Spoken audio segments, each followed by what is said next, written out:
Thank you so much, one Mr. Silver on control. Yes, you're watching the biggest show. It's called Gospel Vimba. My name is MC Eddy, the entertainer, Gansala. Could go at Lena Price and location go out, watching. And of course, Yumshahiti Akabiri, Omda Chikeji na Jinjiwaho, a media personality. This guy at media for so long. And of course, at gospel music for so long.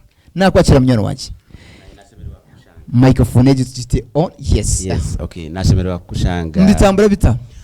Ibintu nibitamburaje. Okay. Ruhanga kitwira mani, kitwira magara. You've been interviewing other people. This time it's me to interview you. It's my pleasure. It's my pleasure. So hano ryotashi. Ndije. You're introducing abantu bakumanye. Abantu kambara museho abadia GNTV. Mukama wita simwe. Echo nekigambo kikuru munonga. Simwe munonga. Amazina ganje nebanyita Godfrey Tumwebaze. Okay. I'm a journalist. I do Christian entertainment news, then general stories. Okay. Yeah. Niceness. Thank you. So stansire hariya hanshonga ya gospel music. So far or Kampala. Yes. Mostly ukuriye muri Kampala. Hona konkani imbando. Hona no boroho. But then of it is where you base from. Obviously. Let's compare engage. Gospel music yitu kuriya igeta. Gospel music Kampala. Actually telling kakunuya. Uwija kuno mu western gospel music area higuru. Okay. Konka waza Kampala hariyo secular music obyo bwingi niri kira kutambura. Era abantu ba Kampala bani bebuza bwencho mu western abeshongozi ba gospel ni bingi kandi bari higuru konko kizanka Kampala emwenu central region ushanga kandi aba gospel bari hansi. So one relating gospel music central and western Uganda. Obviously gospel music from western area higuru. Kusinga kuri yes. Na kusinga such. I have experience. I have done very many interviews. My research ni kwechiri. Obo tuntwe hwaman tukugira ngo tubuzire oku breaking through tubuzire chi echo nacho chiruho nienda kwereza enshonga abo enchi chiri chisyo echizibe chiri mu western Uganda nituchirakinga mu quality videos twantwara videos producing studio zona audio and video production echabulamu so aba Kampala bo ekiba kuchizaho kache no kugira ngo nabateka mu sente munonga omuntu akwata nka milioni nka 8 milioni 10 milioni 20 aziteko mu video eshobora konkati kunuya tukinemu akantu kugira ngo mwenu bateka mu sente nche omuntu ka video ajukwatara nko mu kanisa aronda nkicayi kimwa kwataraho konka kuriya abana abeshongozi abahereza barahanga ba gospel nabakora ki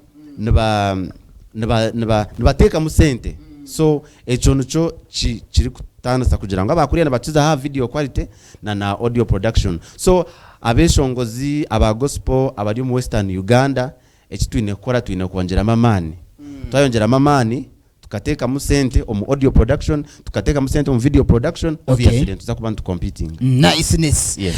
Support to comparing abahagizi w'abantu mostly ba fans bitu mbara na Kampala like do what's the reason I'm here gwabiona before we reach on that abantu mbajihajira gospel music like turn up zebivuro nkebyo kunuya ninga everywhere so, that side comparing na kunuya this time omuntu adia GNTV nienda kumukakasa this year actually like 2 years back gospel yono ija nereta man. Okay. Recently tubire twine concert ya The Vibe edition eyomushongozo bakweta eribulamu ebire Kampala. Okay. Konka hine kintu kindebere mbire nduho eresera beshongozo bona abakuru na nabasi ataro kwekwasa ngo kunashabiro wagundi ngo kunayishongorogo egisira beshongozo bona na nabensi babiri baro abeshongozo abensi baroho bakushaba babahereze ka stage bagire ki beshongore. So this time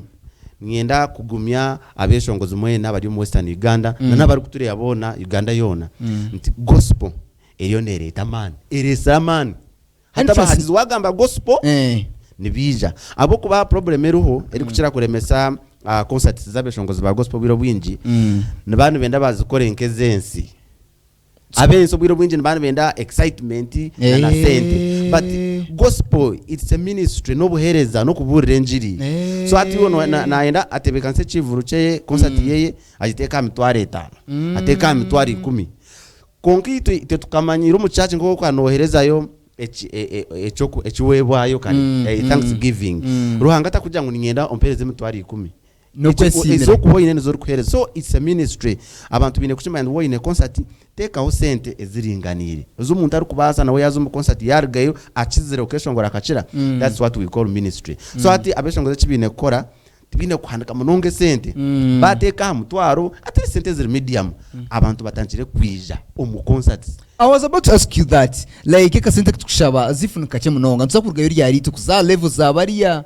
Yes, echo ninchireba hati echi nacho and we invest a lot echo chone chiza ahaba tata bitu abahagizi bitu aba pastors ba bishops ba media owners n'abahagizi bona bakutagira bine kuchimanya ngo they have to give us support. First of all tudyo mbohereza echo kugira ngo it's a ministry fine konka still we need money.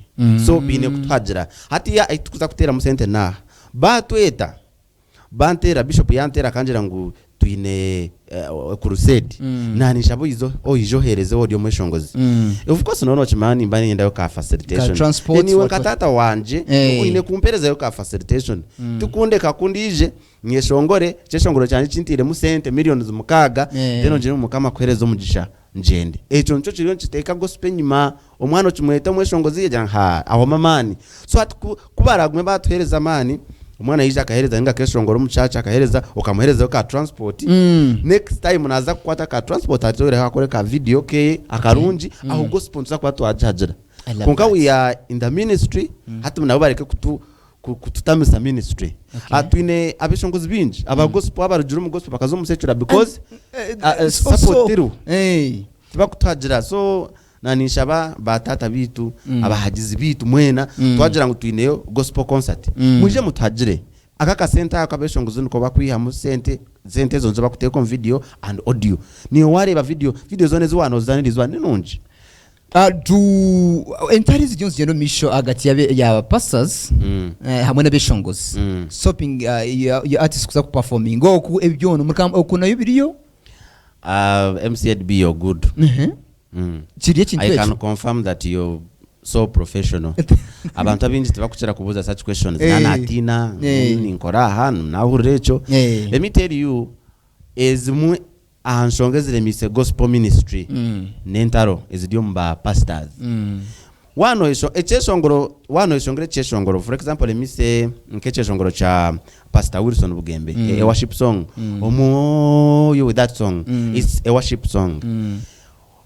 Omuntu wena yachurda obano murokore obati murokore nahura omoyo nahura echisacha ruhanga. So that means chikusosora hati nito niko tuinokuba that is the ministry teine kusosora.